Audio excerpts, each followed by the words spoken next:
Hi there, Steph. Thanks for popping by. Today's video is about how I decorated this paper fan. I bought a set of 3 from The Works. It's a chain of shop like craft stationery shops in England, books and things like that. And they do every so often they do these things like little wooden drawers or things to decorate and things like that. So I bought this set of fan. I thought it was quite cool. I stamped with some Memento Tuxedo black, and I stamped the best I could, but it wasn't great by any means. But you know, it's okay. Once you add color and then you retrace the outlines, you can make it work. So I started with the stamping and then I move on to the coloring with Prismacolor. And I skipped a bit here and I realized really quickly, if you can see, the lines go through the paper. So when you color, you get the lines through the coloring. So it's far from being good coloring, like miles away, but that's okay, we'll make it work. So I've sped up the coloring because there's not anything to learn there, I believe, but I do like the Prismacolor. At first I kind of wanted to use Copic because I thought the blending would work a lot better, but it would be seen from the back and I didn't want that. Here with the Prismacolor, I just colored the front and the back is still white, so if I use it in public and someone is at the back, it doesn't look bad. But yeah, if I had found a way to glue one paper at the back, then I would have used Copic, and I think the coloring would have been a lot better. But here it's not possible. So anyway, Prismacolor, and I mean it's a good way to use coloring pencil anyway. So yeah, so I moved along with the coloring. I've tried to use the rainbow colors as much as I could. I did have to incorporate some greys because I thought it would look a bit odd otherwise on the tower, to keep a hint of realism. Anyway, you know what I mean, to keep it slightly realistic. But it's a summer card, so I thought it would be bright and colorful. I can't remember if I said it or not. I use a Lawn Fawn stamp set called, I believe, Life is Good. And then I bought that stencil, and I think I thought I was buying some sort of honeycomb stencil. I can't remember. It's actually more like I think it's called chicken wire or something like that. So it's quite a skinny stencil.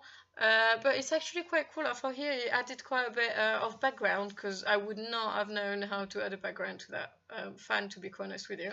And the stencil here is brilliant. I mean, my crafty friend have been encouraging me to use stencil. Yeah, stencils are great and they're cheap. And it was quite cheap, it was a £5.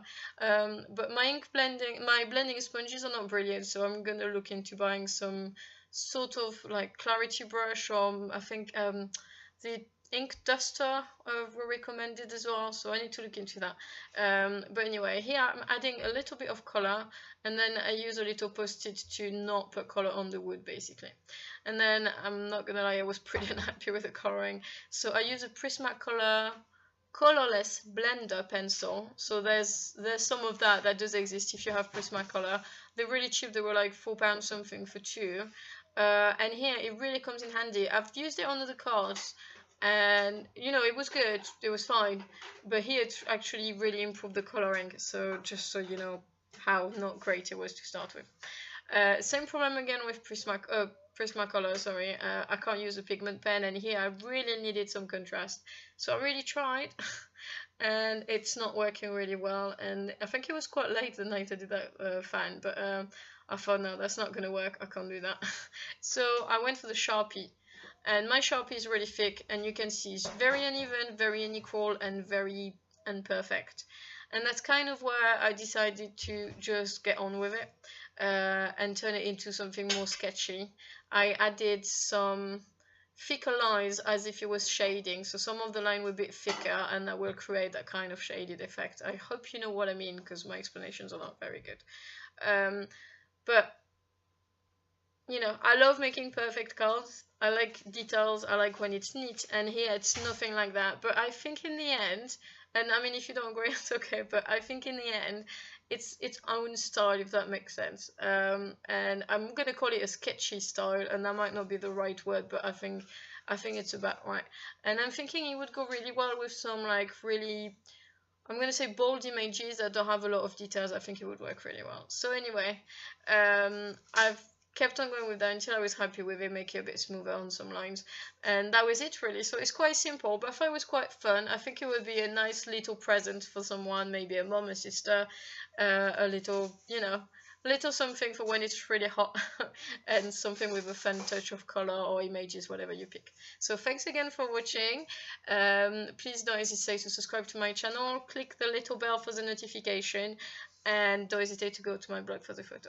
Thanks again and have a great day. Bye.